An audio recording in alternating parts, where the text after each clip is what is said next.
com convidados. E quem são, Adriana? Pois é, mas eu quero primeiro um bom dia também do querido Fábio Almeida. Tudo bem, Fábio? Bom dia. Este é o Cultura Mundo. A cada dia uma partícula da cultura do mundo. Hoje temos surpresas. Fiquem ligados. É, isso mesmo. E surpresas porque certamente são pessoas queridíssimas da sociedade brasileira que dão o seu contributo para o enriquecimento, principalmente aqui do estado de São Paulo. E eu conto hoje com o querido amigo Antônio Neyami, que é o vice-presidente do Clube Homes, que foi uma das solenidades mais emocionantes que eu já assisti na minha vida, na transmissão de posse para o nosso querido também Ricardo. Mas imaginem uma plateia levantando, batendo palmas e muitos até chorando pela saída do querido amigo, mas que certamente desejando a você sempre muito sucesso e muita saúde.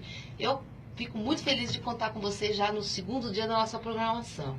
Muito obrigado, bom dia a todos, bom dia Dalvite, bom dia Nica, Fábio, Adriana, nossa querida amiga.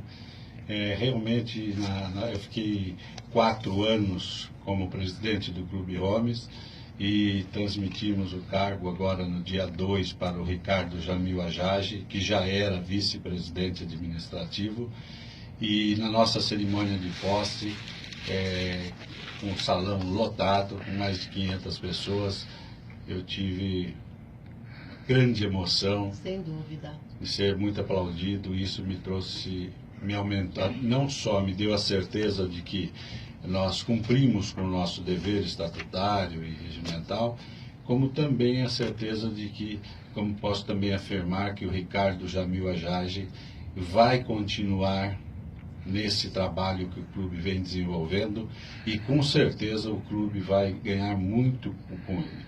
E também dizer que eu continuo colaborando na diretoria e fiquei como vice-presidente administrativo. E certamente você poderá contar sempre com a nossa programação para todos os eventos culturais que são de uma qualidade e de uma expressão tão forte também para todos nós aqui. Nós estamos na Paulista, vocês com um prédio belíssimo na Avenida Paulista. Quem de São Paulo e do Brasil não reconhece o papel cultural dessa avenida. Então, quem também está nos ouvindo e não teve a oportunidade ainda de conhecer o Clube Homes, tem que comparecer, porque tem coisas maravilhosas por lá. E nós também recebemos agora o padre da Igreja Ortodoxa, Dimitrios Atarian. Bom dia, muitíssimo obrigada. Prazer. Bem-vinda à nossa equipe. Muito obrigada. E é com muita emoção que hoje a gente, no segundo dia já da nossa programação, recebemos, por conta da sua presença, uma bênção aqui nos nossos estúdios. Bom dia. Eu que agradeço o convite e só gostaria de salientar que eu era um dos que aplaudia sem dúvida, no dia da transmissão da posse. Fiquei muito contente também de estar no clube.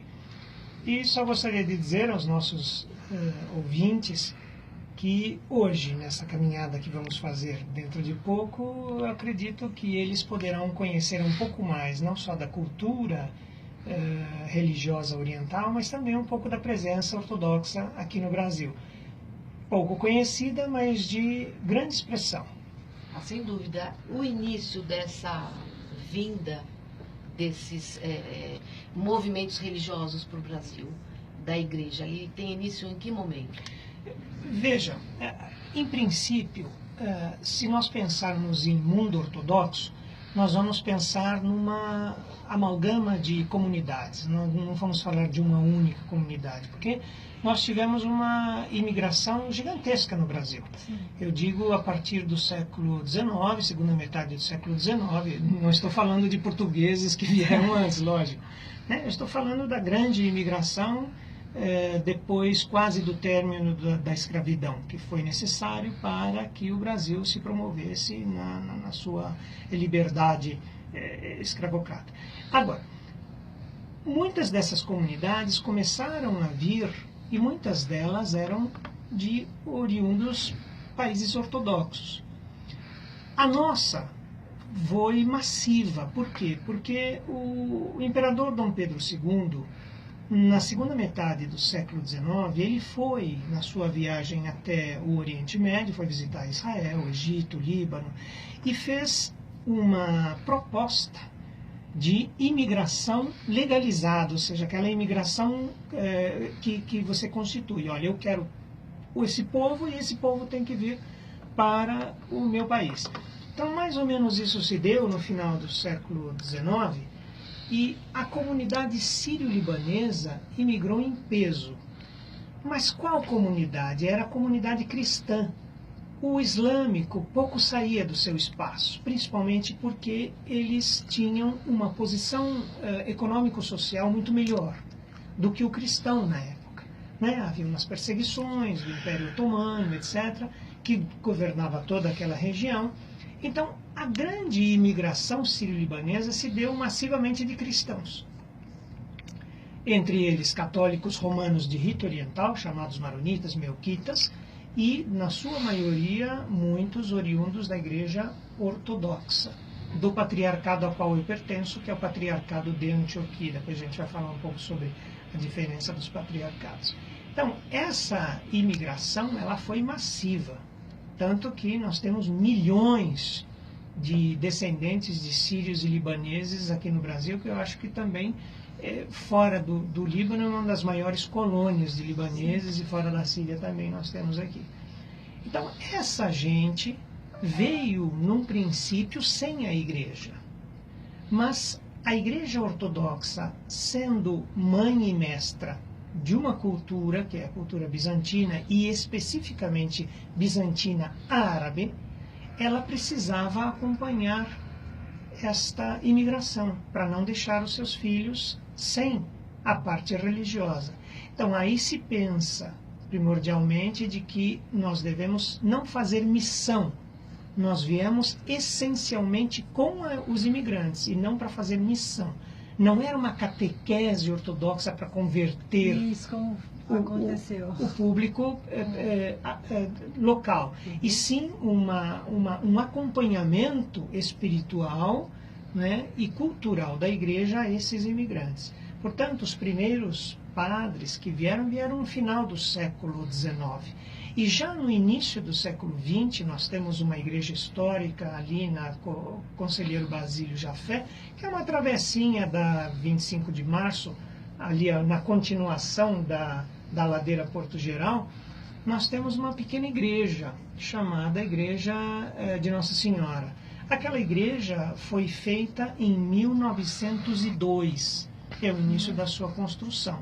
Então, para uma igreja estar já ali em 1902, significa que os padres começaram a vir alguns anos antes para promover aquela construção, fazer um conselho que pudesse dar aporte financeiro e econômico para a construção da igreja.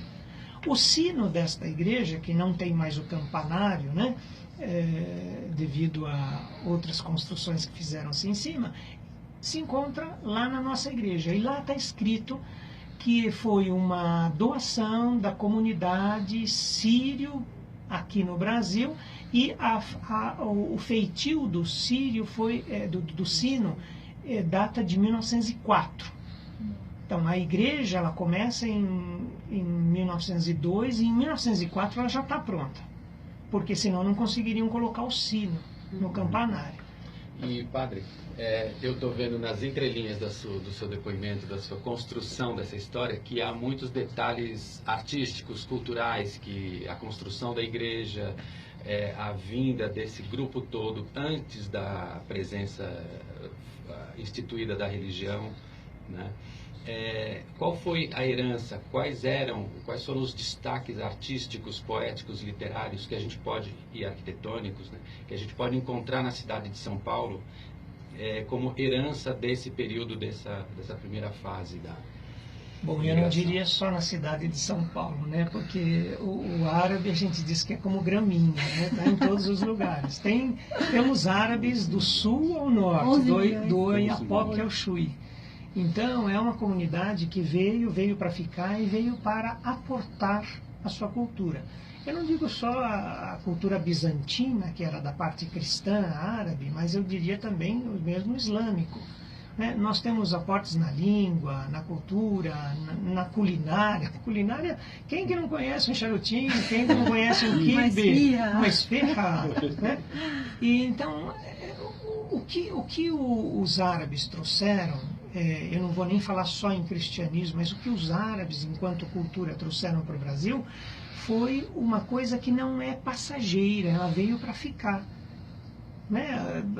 As palavras, né, que nós temos na língua portuguesa, oriundas do árabe, que vem desde da invasão árabe, já na Península Ibérica, vieram com os primeiros colonizadores e depois foram acrescidas de muitas outras palavras que está no vocabulário da língua portuguesa, né? Depois... Cita algumas para nós. Geralmente as palavras que começam em al. Alfaiate, né? Alface. Alface. Almeida, que é meu nome. Você queria falar sobre você.